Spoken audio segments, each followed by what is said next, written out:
Well, okay, so just finished watching episode 4 of House of the Dragon, and whoo, man, that was quite a bit to take. I will say I still enjoyed episode 3 more. It was just a much more enjoyable experience.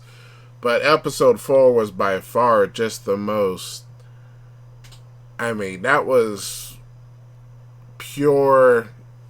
You couldn't move your eyes away from the television at all. There was just so much going on.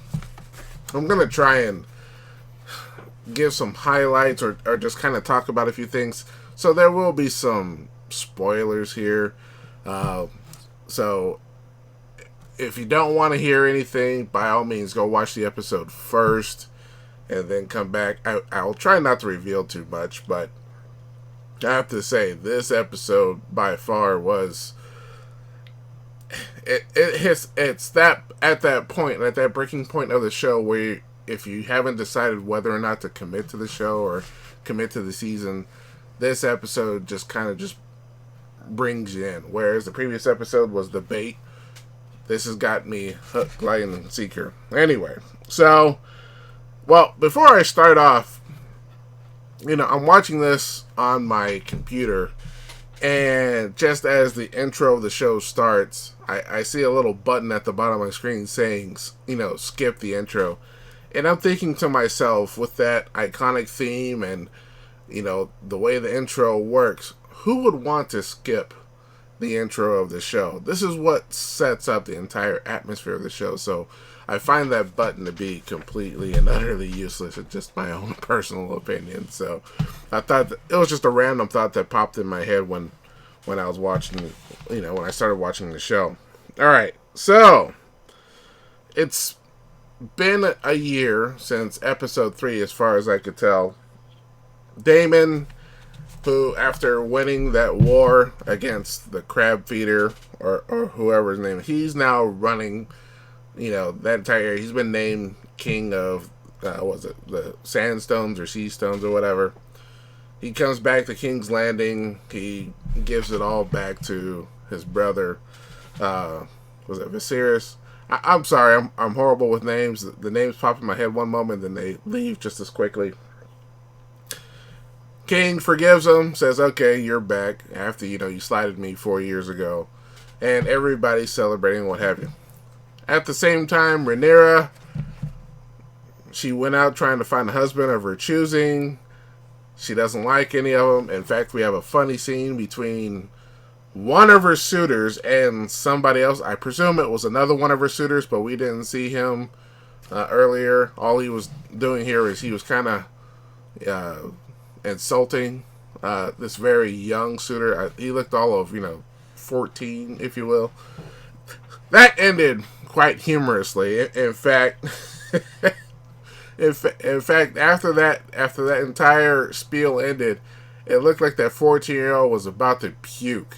I mean, if you watch it or if you watch it again, take a look at the boy's face as what's going on, and he just looks like he's about to throw up everything he's eaten since he was a baby. So I laughed. I had a nice little bit of a chuckle.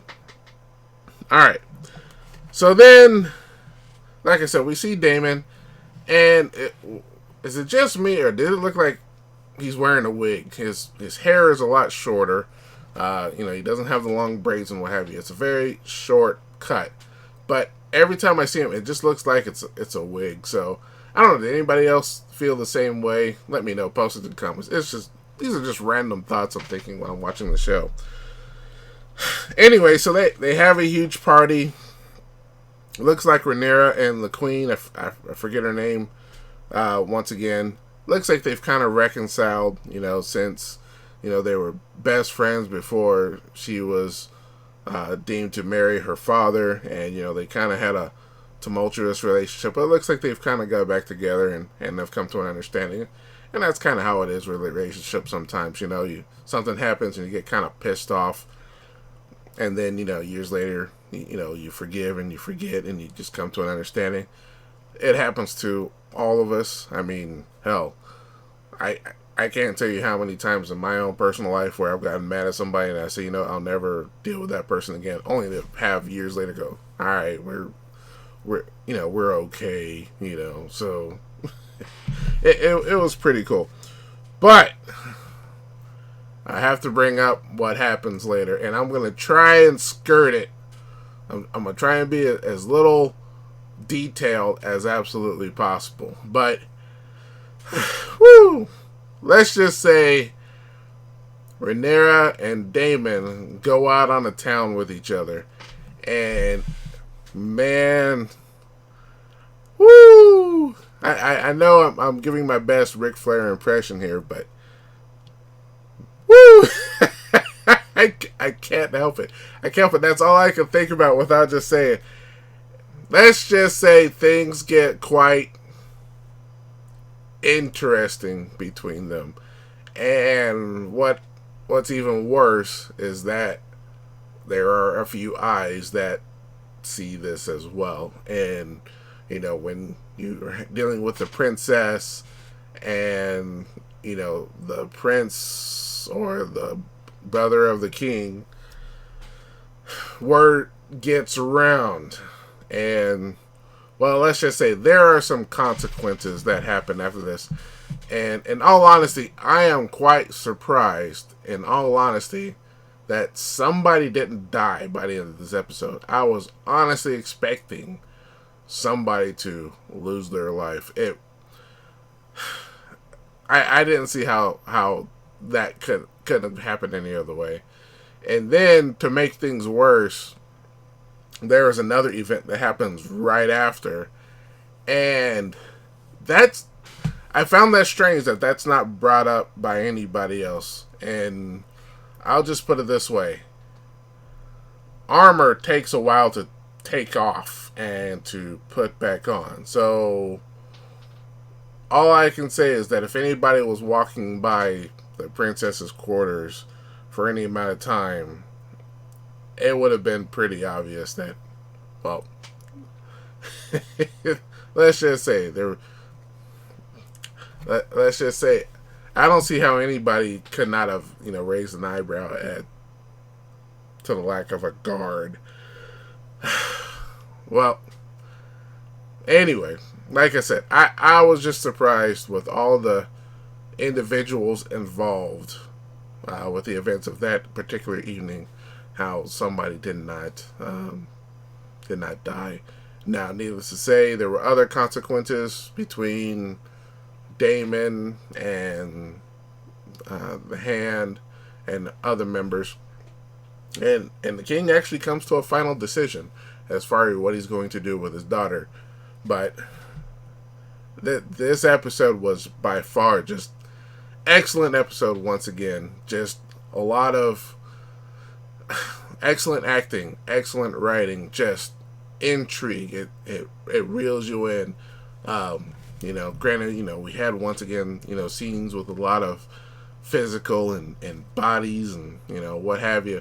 But that's not what the show is about. The show is about the political headaches, about, the relationships between, the father and the daughters and, the king and having to, keep his house strong. And all I can say is we're 4 episodes in, and Game of Thrones has got me hooked again. And this almost is a reflection to my forgiveness of the crappy 8th season that happened 3 years ago. In fact, this is a perfect mirror where after the 8th season, I had a bad relationship with Game of Thrones. I didn't want to deal with it anymore. Didn't want to talk to it anymore. It was out of my life, and boom, here we are, 2022, and okay, we're cool again. It's exactly how that is. So and I'm sure a lot of people feel the exact same way. I'm sure some folks enjoyed season 8, and other people's absolutely hated it. I was one of the latter. So all I know is I can't wait till next Sunday. It's early Monday morning as I'm recording this. Great episode. This is probably one of the best probably the best television I've seen this year. There's been a few other things that came out this year that I've enjoyed, but this is the first one where after the end of the episode, I'm ready for next week Sunday. I don't know if it was available all at once, if I would binge, but I would definitely be ready to watch the next episode, as I am now. Anyway, and one other thought is, obviously the king is dealing with some type of physical ailment. I'm not exactly sure what it is, and I was wondering if anybody was familiar with what it is. If you want to post it in the comments below, but it looks like it's getting worse, and eventually I presume it's gonna be his downfall. But that's quite a bit. That's an interesting aspect there, and they just keep showing that it's getting worse, but they won't really say what it is. So anyway, that's just my thoughts. All I can say is, once again, woo! Oh man, tell me what you thought of this episode of House of the Dragon. Did you enjoy it? Did you want to see more bodies? Did you want to see something actually happen a little bit more? Were you biting your fingernails? Did you have my same issue where you thought somebody was going to die before the end of the episode? Let me know. Post it in the comments below. Good stuff. That's all I can say. It's good stuff. Anyway, that's enough from me. I've talked enough about it as it is. I could probably go on for a full hour just about how much I enjoyed this episode. It was good stuff. And I implore, if you haven't started watching the show, go out and watch it. Sign up for HBO Max. Or if you're a binger, wait till the season's over and watch it all at once. I promise you, the show does not disappoint. It's a very good show.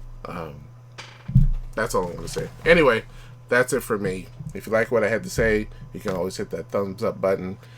If you don't, you can always hit that thumbs down. That's perfectly fine. And if you want to hear more what I have to say, you can always subscribe. Anyway, that's it for me. I'll talk to you guys next time.